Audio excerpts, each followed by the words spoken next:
watching All 24 News World News program, and up next are tonight's top stories.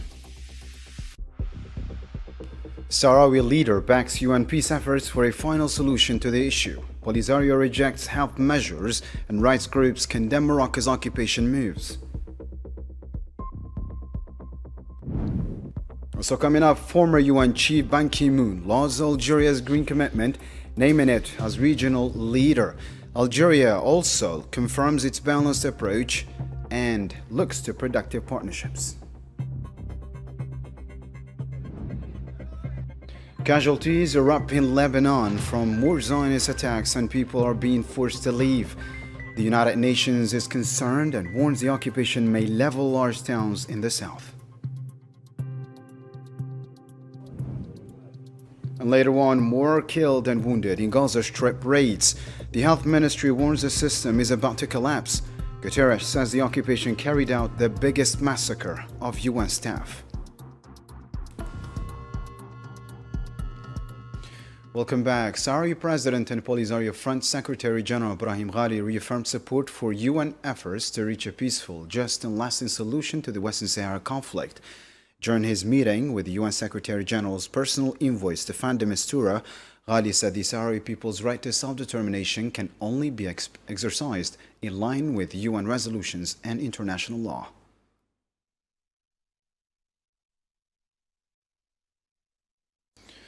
The Polisario Front again rejected what it calls pseudo-solutions, those aimed at denying Sahrawi people their right to exist and full sovereignty over their land.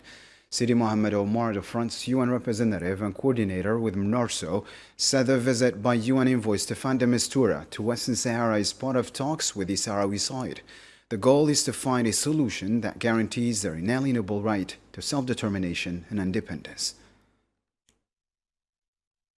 This visit comes within the framework of deepening the discussions with the Sahrawi side in order to advance the peace process toward a solution outlined by the Security Council, a solution that guarantees the Sahrawi people's right to self-determination. It is also an opportunity for us to reaffirm clearly and strongly the position of the Sahrawi side and reiterate our sincere desire to advance the peaceful path toward a peaceful solution, a solution that must be based on full respect for the Sahrawi people's inalienable right to self-determination and independence. We also strongly emphasize our rejection of any so-called solutions that aim to deprive our people of the right to a free and sovereign existence and to restore their sovereignty over the entire territory of the Sahrawi Arab Democratic Republic. For his part, the Sahrawi Foreign Minister Mohammed Yaslam Baysat said he discussed with Staffan de Mistura UN efforts for a just, fair and transparent solution guaranteeing the Sahrawi people's right to self-determination and independence. We held discussions on the reality and prospects of United Nations efforts to resolve Western Sahara conflict and on implementing the recommendations of UN Security Council calling for enabling the Sahrawi people to exercise their inalienable right to self-determination. The Norwegian Association for Support of Western Sahara condemned what it described as Moroccan attempts to normalize the occupation of Western Sahara. In a statement issued on Monday, the human rights group said the so-called Dakhla Film Festival is being used to exploit foreign artists and intellectuals to whitewash the image of the occupation and promote claims of international support for Morocco's alleged sovereignty over occupied Western Sahara.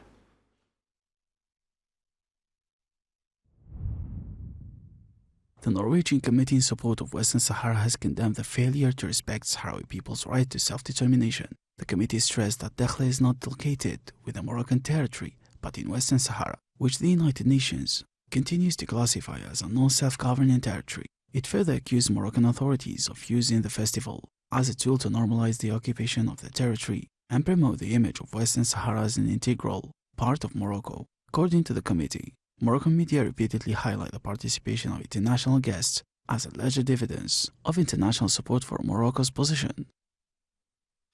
Former UN Secretary General Ban Ki-moon and President of the General Assembly and Board of the Global Green Growth Institute inaugurated the organization's Algiers office on Tuesday. The ceremony was attended by senior officials from Algeria's Foreign Ministry, the Environment Ministry, the UN Deployment or Development Program in Algeria, and members of the Diplomatic Corps. The new office aims to strengthen cooperation on sustainable development, food security, environmental protection, and the green economy.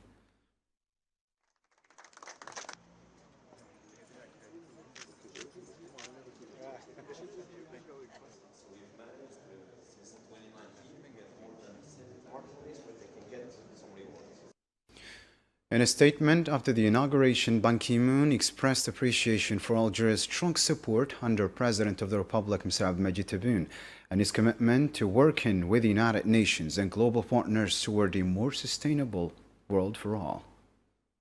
This office will provide that opportunity for the staff of GGGI, who will work not only for the people of Algeria, but people of Africa. This is the real beginning of joining hands, joined by the government of Algeria and people of Algeria. And I highly appreciate and their far-sighting vision, long vision to work together with the international organizations, particularly GGGI, Global Green Growth Institute, whose people will be your staff and your work. They will work not only for Algerian people, also in this region to realize a sustainable world and make sure that we work together to implement the Paris Climate Change Agreement. Former UN Secretary General and President of the Global Green Growth Institute, Ban Ki-moon, nominated Algeria to lead the green growth revolution in its region, describing it as one of the greatest economic opportunities of the time. Speaking at a seminar at Algeria's foreign ministry on Tuesday, he said the country's natural resources, renewable energy potential, industrial capacity, and regional role provide a strong foundation for advancing green growth. Algeria has become a new member state of the GGGI, which reflects a strong commitment to sustainable development and climate action, and it opens a new chapter in our partnership. In fact, the transition to green growth model of development, an economy that is environmentally sustainable and socially inclusive, presents one of the greatest economic opportunities of our time. Algeria is uniquely positioned to contribute to this transformation with its strategic location, renewable energy potential, industrial capabilities, and leadership role in the region, providing a strong foundation for advancing green growth. Algeria's vision for economic diversification and sustainable development can align closely with the green transition. And this is where the Global Green Growth Institute, GGGI, can make a difference. For his part, the Secretary General of the Algerian Foreign Ministry, Lounes Magraman, said Algeria has adopted a balanced approach to the energy transition amid global environmental crises and geopolitical tensions affecting national security. Speaking at a seminar led by Ban Ki-moon, he said Algeria is advancing renewable energy programs while pursuing a just transition that protects vulnerable groups and supports sustainable growth. تتبلور رؤية الجزائر تحت القيادة الرشيدة. Algeria's vision under the wise leadership of the President of the Republic, Abdelmadjid Tebboune, on issues related to sustainable development and climate change is taking shape within a comprehensive framework that takes into account development needs and national sovereignty considerations. Algeria is adopting an integrated approach to the energy transition, one that balances national commitments to climate change adaptation and mitigation with a legitimate right to development, while taking into consideration the specific characteristics of the national economy and social justice priorities. In this context, Algeria continues to implement ambitious programs to develop renewable energy sources, particularly solar energy and green hydrogen, as a promising driver for the national economy. At the same time, Algeria is committed to ensuring a just transition that protects vulnerable groups, preserves jobs, and guarantees the continuity of economic growth. Meanwhile, Magraman said Algeria aims to build a strategic partnership with the Global Green Growth Institute, turning its ambitions into concrete projects at national and continental levels. تتطلع الجزائر في هذا الإطار In this context, Algeria seeks to build a productive strategic partnerships that translates its ambition into tangible projects at both national and continental levels. Algeria also places its experience at the service of collective climate action, in line with its role as a key player both in Africa and within the framework of South-South cooperation. Algeria remains convinced that Africa, which bears the greatest burden of the climate crisis despite having contributed to the least to its causes and escalation, deserves a stronger voice and a fairer place within the international climate governance system. مسموعا ومكانة أكثر إنصافا في المنظومة المناخية الدولية. Minister Delegate to the Minister of National Defense and Chief of Staff of the People's National Army, General Sachin Griha, received Tuesday the commander of the U.S. Naval Forces in Europe and Africa and NATO Joint Forces Commander, Admiral George Witkoff. According to the Ministry of National Defense, both sides discussed military cooperation between Algeria and the United States and exchanged views on issues of common interest. Shangriha highlighted what he described as growing momentum in bilateral relations, reflected in high-level exchanges and stronger coordination on security and strategic issues.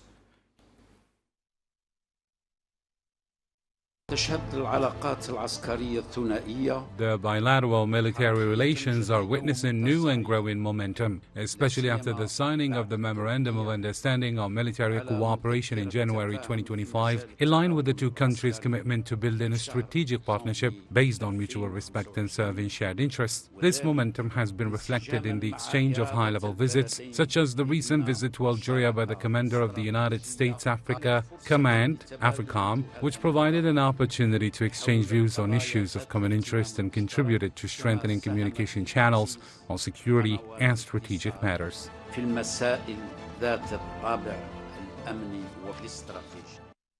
The campaign for Algeria's legislative elections set for July 2nd officially began on Tuesday.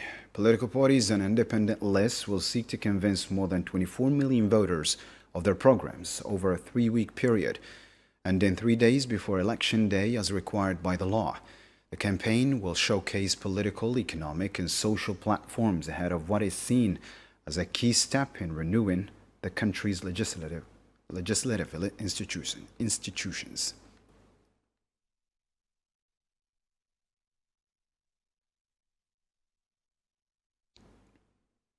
Secretary of State for Foreign Affairs in charge of the national community abroad, Sofiane Shaib, chaired a working and coordination meeting Tuesday at the Algerian Embassy in Brussels with heads of consular posts in Northern Europe.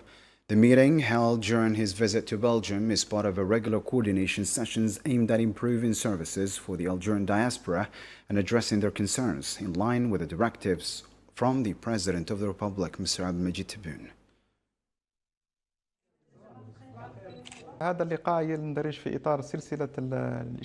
This meeting follows a similar session held in early May with heads of consular missions in Southern Europe and was continued today with their counterparts from Northern Europe.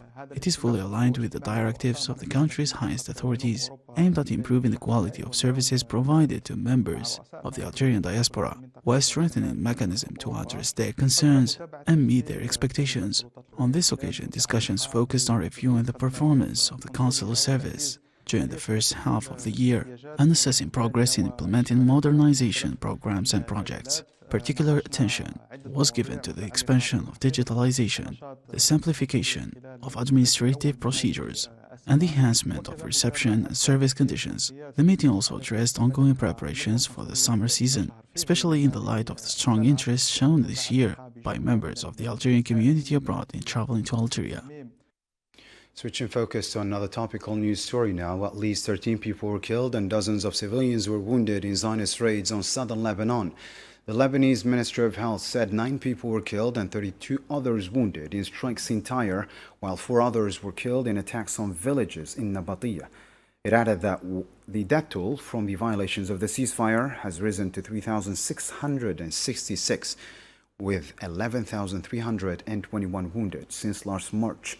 The ministry also reported 29 killed and 133 wounded in the past 24 hours alone, following intense raids across the country, particularly in the south.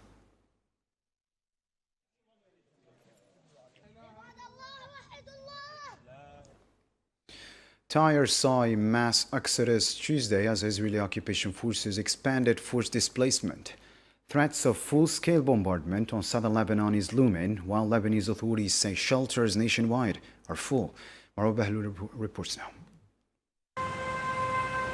Cars packed with mattresses, luggage and household belongings stretch for kilometers along Lebanon's coastal highway as residents fled the southern city of Tyre, following Zionist airstrikes described as the deadliest since the onset of the aggression against Lebanon in early March. The attacks killed 8 people and wounded dozens of others, while the Zionist forces issued new displacement orders. After the warnings in Tyre, we left. We picked up and left. Where should we go? There is nowhere to go. We'll end up in the streets. We're heading to Saida. We left to be reassured and safe. It's not fear, but no one cares about their family and dignity. We don't know where we are going. God's land is plenty. The displacement order included the Christian headquarters, which has been spared so far, prompting hundreds to flee the Christian district along the Mediterranean coast. In a statement, Christian religious leaders from Tyre called on the international community and Lebanese officials to act quickly to prevent the Zionist entity from attacking the city's old quarter. Over the past few weeks, the Zionist airstrikes have caused a wide destruction in Tyre, which is considered one of the world's oldest cities and hosts many archaeological sites, including a UNESCO World Heritage Site, some of which have already been damaged by previous Zionist strikes. The United Nations expressed concern over the escalation in Lebanon. Deputy UN spokesperson Farhan Haq condemned forced displacement of civilians in the south and said the UNIFIL recorded more than 200 Zionist violations over the weekend.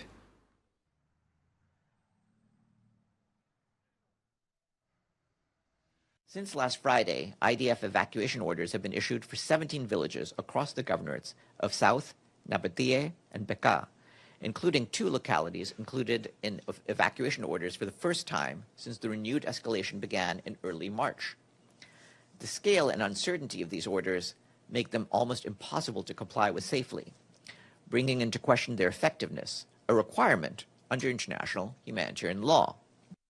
Israel is not the sovereign power of Lebanon. Obviously, we believe that everyone has to respect the sovereignty and territorial integrity of Lebanon. The Palestinian Ministry of Health in Gaza said hospitals received the bodies of 8 people killed and 34 others wounded over the past 24 hours. It added that the death toll from the ceasefire violations has risen to 978, with 3,097 wounded, bringing the overall toll of the war of extermination to 72,988 killed and 73,000 wounded.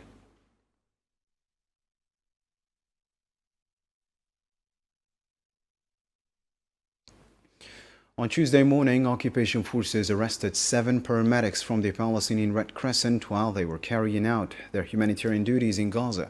The Palestinian Ministry of Health condemned the arrest, saying targeting medical staff and obstructing their work violates international humanitarian law and hampers emergency medical services.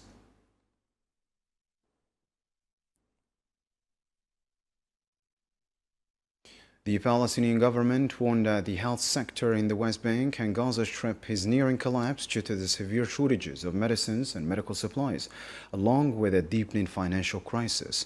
During a diplomatic briefing at the Foreign Ministry, co-chaired with Health Minister Majid Abu Ramdan, Foreign Minister Farsin Aghabakian Shaheen, said hundreds of essential medicines and medical items have fallen to critical levels.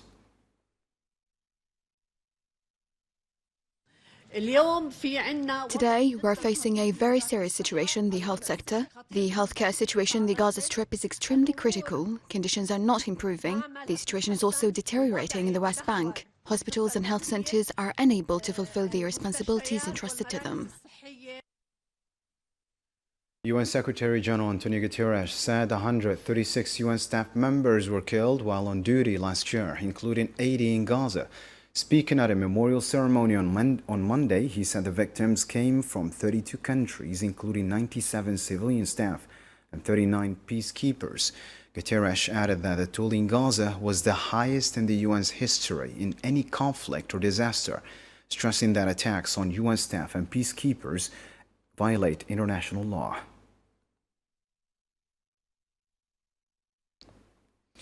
Zionist occupation forces continued raids and incursions across several cities and towns in the occupied West Bank, accompanied by a heavy military deployment. The Palestinian Information Center said forces carried out arrests overnight and into Tuesday morning in Salfit, occupied Al-Quds, Jenin and Al-Khalil, while settlers set fire to Palestinian vehicles in attacks on several villages. It added that 136 settlers stormed the Aqsa Mosque compound under heavy protection, carrying out tours and rituals and raising occupation flags, prompting calls for increased presence and vigilance at the site. Israeli authorities closed the Kerem Shalom, Kerem Abu Salam crossing today, which has been the only crossing into Gaza that had been operational for cargo over the past 2 weeks. However, humanitarians were allowed to collect cargo from the Palestinian side of the crossing. Israeli authorities also closed Rafah crossing. OCHA stressed that people in the Gaza Strip rely on a steady flow of humanitarian and commercial goods from outside. The UN and our humanitarian partners work hard to maintain a sustained and predictable flow of supplies despite restrictions. The EU imposed sanctions on 2 Iranians and IRGC naval unit over threats to freedom of navigation in the Strait of Hormuz. The list includes the Hormuzgan Regional Command and 2 officials from the IRGC Navy and Iran's Energy Exporters Union. Iran rejected the move, calling it political and hypocritical.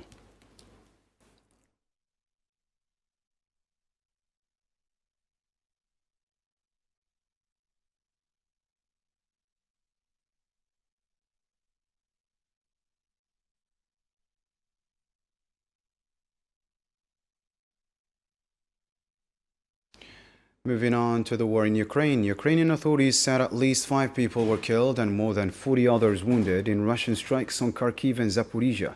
Kharkiv governor said 3 people were killed and 15 others injured in Shoyev, while emergency services in Zaporizhia reported 2 killed and 32 others wounded. The Ukrainian Air Force said Russia launched 166 drones and 2 missiles overnight, with 146 intercepted.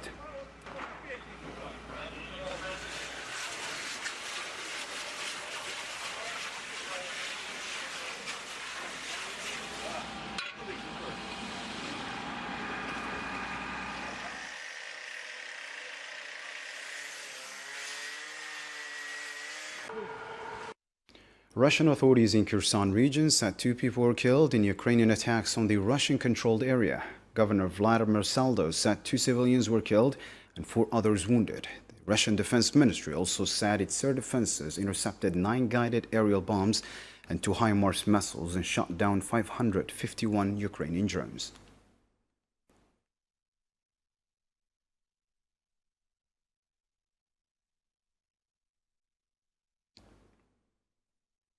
Still with the war in Ukraine, the European Union imposed new sanctions on Russia. More on this report by Salman Asseb this time.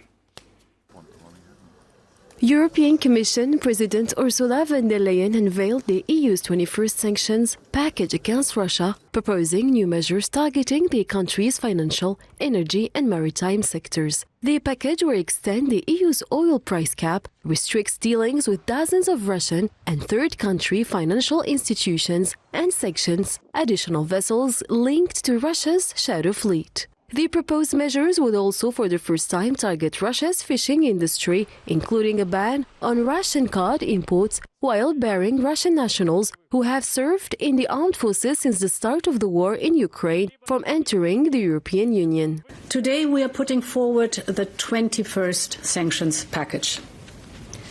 We focus on the sectors with the highest impact, that is energy, it is financial services and crypto, trade, and this time it includes for the very first time fisheries, and we are banning the entry of former Russian combatants into the European Union.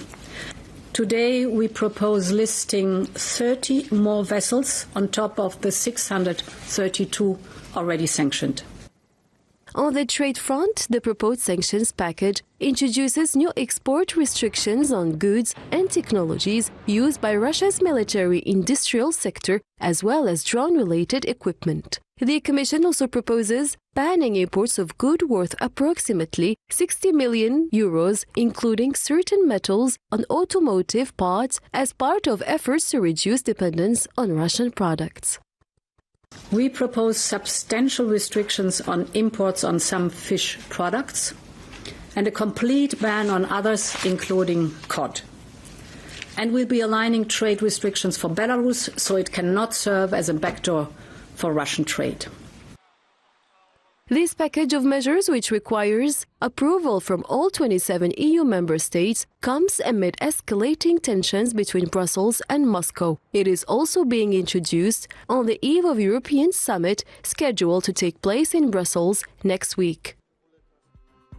That wraps up our news program. Thank you for watching. Good night.